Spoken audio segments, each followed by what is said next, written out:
আসসালামু আলাইকুম ওয়া রাহমাতুল্লাহি ওয়া বারাকাতুহু। প্রিয় দর্শক, আজকে আলাপ করব বিএনপির নেতৃত্ব নিয়ে। বিএনপির নেতৃত্বের সমস্যার কথাই এতদিন বলেছি, আজকে একটি সমাধান নিয়ে আলোচনা করব। সমাধানটি হলো, বিএনপির নেতা হতে পারেন, বাংলাদেশের মাঠে ময়দানে জনতার ভালোবাসা পাবেন যদি জনাব তারেক রহমানের ওয়াইফ ডাক্তার জুবাইদা রহমান বিএনপির হাল ধরেন। একজন মানুষ আছেন বিএনপির মাঝে যার উপরে কোনো ধরনের এলিগেশন নাই, কোনো ধরনের অপরাধ, ভুল, অন্যায়, কোনো খারাপ কাজে যাকে জড়ানো যাবে না, তার নাম ডাক্তার জুবাইদা রহমান। জুবাইদা রহমান সিলেটের এক ঐতিহ্যবাহী পরিবারের কন্যা। আমরা জুবাইদা রহমান সম্পর্কে লন্ডনে যতটুকু জানি, উনি লন্ডনে উচ্চ ডিগ্রি অর্জন করেছেন। শুধু স্বামীর সাথে সংসারই করে সময় নষ্ট করেন নাই, উনি FRCS করেছেন লন্ডন থেকে।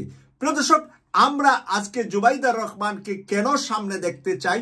কারণ বিএনপির ভিতরে যে কাউয়ারা কাকা করতেছে এখন, এই কাউয়াদেরকে থামানোর জন্য রুটে ঘাটে ময়দানে সন্ত্রাসী, অন্যায়, জুলুম বন্ধ করার জন্য জুবাইদা রহমান হতে পারে সবচাইতে বিশ্বস্ত, শক্তিশালী, পাওয়ারফুল নেতা বিএনপির জন্য।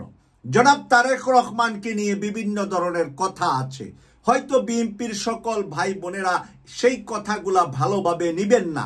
তারপরেও কিন্তু বিভিন্ন সময় জনাব তারেক রহমানের নামে বিভিন্ন ধরনের খাম্বা তারেক, কেউ বলে 21শে আগস্ট গ্রেনেড হামলায় উনি জড়িত, কেউ বিভিন্নভাবে ওনার নামে, কিন্তু ওনার পড়াশোনা, শিক্ষাগত যোগ্যতা নিয়ে অনেকের প্রশ্ন আছে।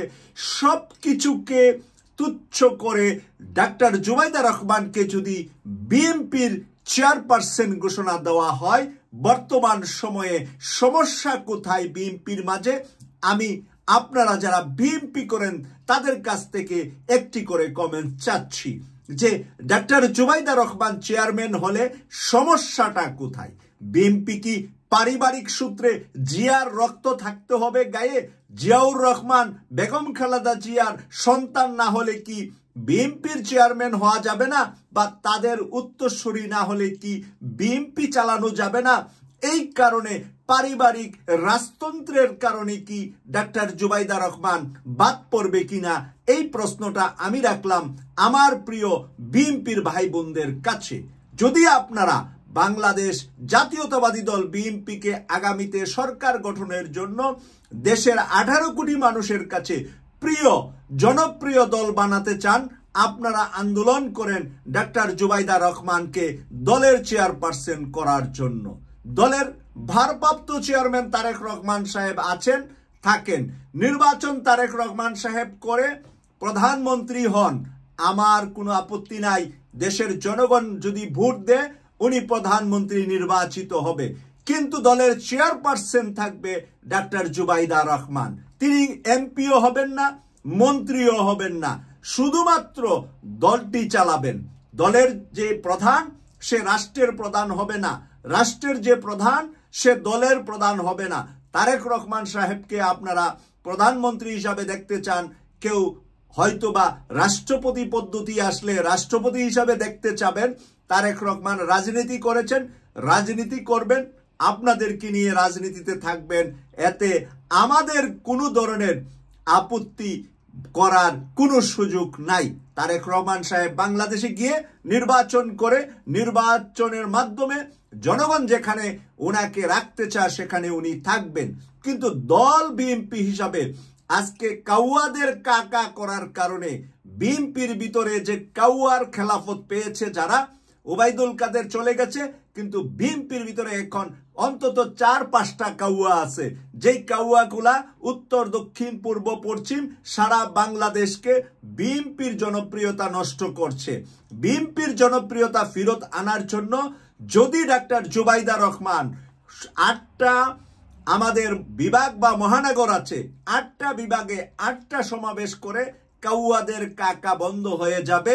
বিএনপি দল হিসাবে গুছিয়ে ফেলতে পারবেন এবং যারা চাঁদাবাজি, টেন্ডারবাজি, ওই যে নৌকার ঘাট, টেম্পুর ঘাট, বাস স্ট্যান্ড, বাজারে গিয়ে মাইকিং করা চাঁদাবাজির জন্য সব বন্ধ হয়ে যাবে।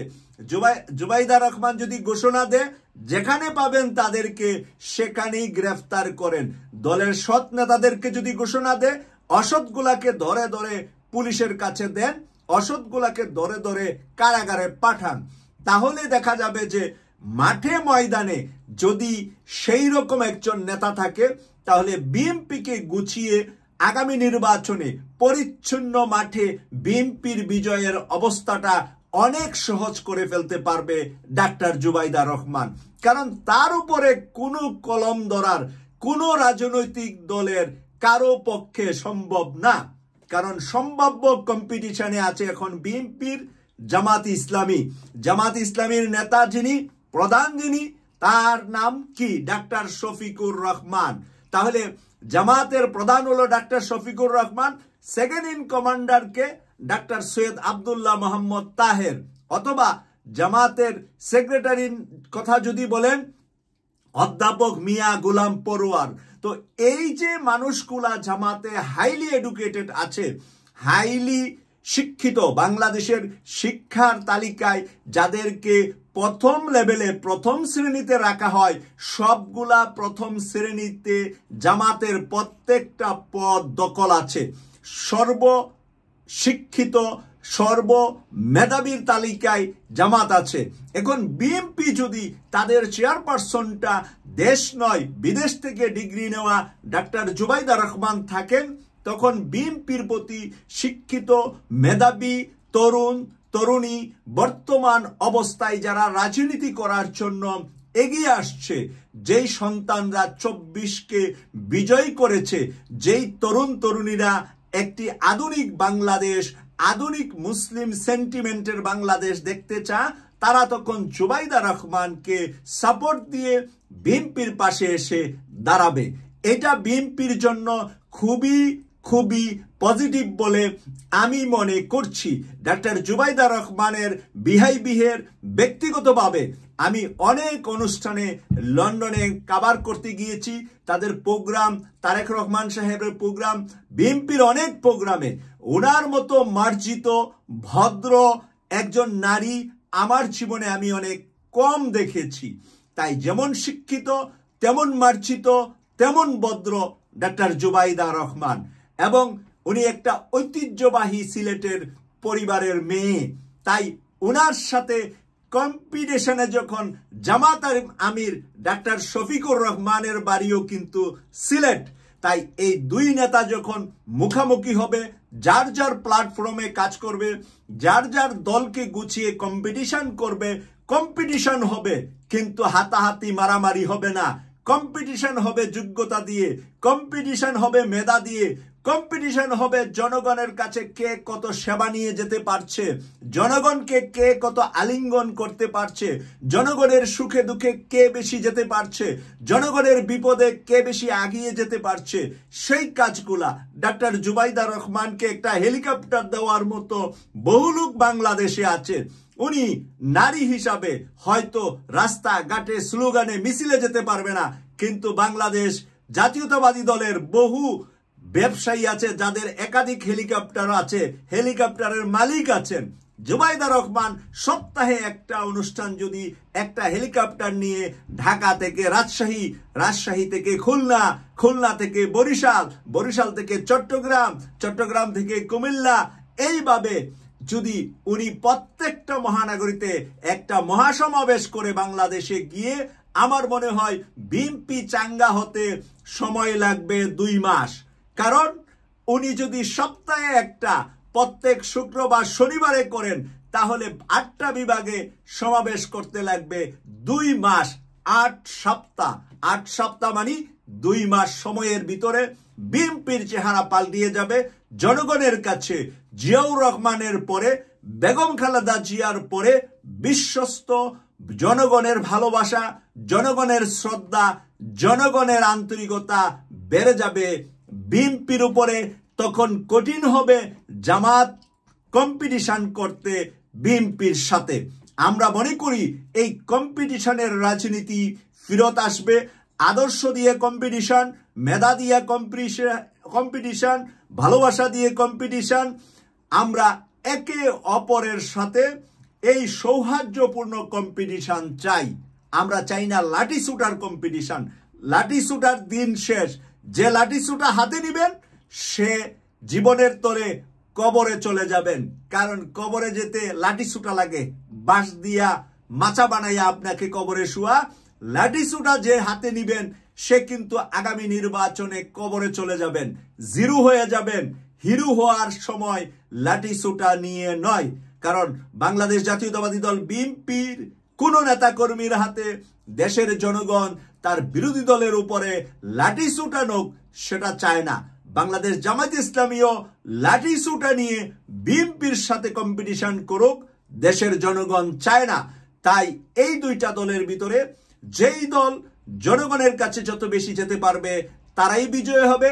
আমি এই দুইটা দলের যে কোনো দল একটি রাষ্ট্র ক্ষমতা আসুক সেই কামনা করি, এবং এই দুইটি থেকে যে সেকেন্ড হবে সে হবে বিরোধী দল।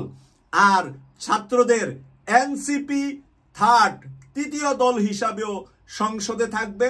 অন্যান্য ছোট ছোট দলগুলা হয়তোবা দুইটা জুটে চলে যাবে, একটা থাকবে বিএনপির সাথে, একটা থাকবে জামাতের সাথে। এনসিপিও কোনো গ্রুপে যেতে পারে, না গিয়ে যদি এনসিপি তৃতীয় দল থাকে তাতেও আমাদের কোনো আপত্তি নাই, কারণ এনসিপি থেকেও অন্তত কয়েক ডজন তরুণ তরুণী সংসদে যাওয়া দরকার, কারণ তারা 24কে লালন করে 24কে তারা বিজয়ী করেছে। তাই তাদের প্রতিনিধি সংসদে না থাকলে 24-এর যে একটা জাগরণ, 24-এর যে একটা পাওয়ার জন্য যে আমরা এত রক্ত দিয়েছি, আমরা যে পানি পানি করে মুগ্ধ চিৎকার করেছিল, আমরা তাদেরকে স্মরণ রাখার জন্য, তাদেরকে বাঁচিয়ে রাখার জন্য, যেরকমটা পহেলা বৈশাখীতে রাত 12টায় সংসদের ছাদের উপরে আমরা দেখছি আবু সাইদ এভাবে হাত তুলে ওই সংসদের উপরে দাঁড়িয়ে আছে, আমরা মুগ্নকে দেখছি পানি লাগবে পানি লাগবে ওই সংসদের উপরে দেখছি। আমরা দেখছি ওই রিক্সা চালক ভাইকে এভাবে সেলুট দিতে, যিনি নাকি সেলুট দিয়ে বাংলাদেশের তরুণ তরুণীদেরকে উৎসাহিত করেছিলেন।